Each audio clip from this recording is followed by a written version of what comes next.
সুমন, 2 দিন ধরে তো কিছু খাইস নাই ভাই, যা 2টা খাইয়া দে, মাঠে যা একটু কাজ কর। না আমি খাবো না, আমার হান্টার বুলেট একটা কিনে দেবা তারপরে খাবো। আমি আন্ডার প্যান শুনছি, কিন্তু আন্ডার বুলেট তো শুনি নাই। বুলেট বুলেট আমার বুলেট কিনে দিতে হবে, আমি না হলে ভাত খেতে পারবো না। ভাই রে, আমি তো মাঠে জোন খাটি, দিন মজুরি 200 টাকা পাই, তো তোরে আমি দেবো কি কইরা ক?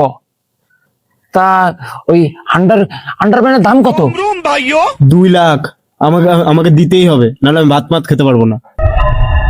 ভাই রে, তাহলে তুই ভাত খা, আমি মালিকের কাছে টাকাটা নিয়ে আসি। মালিক, আমার 2000 টাকা দেবেন। 2000 টাকা দিয়ে কি করবা? আরে আমার ভাইটা একটা আন্ডার বুলেট কিনবে। Under bullet? ওটা বুলেট বুলেট ও তো আন্ডার হবে। 2000 টাকায় বুলেট হয়? 2 লাখ টাকা দাম। আরে বালডারে ভাতের লাগে 20 মিশাই দিছি, সালে তাই শ্মশানে নিয়ে যাবো, শ্মশান খরচা। Music.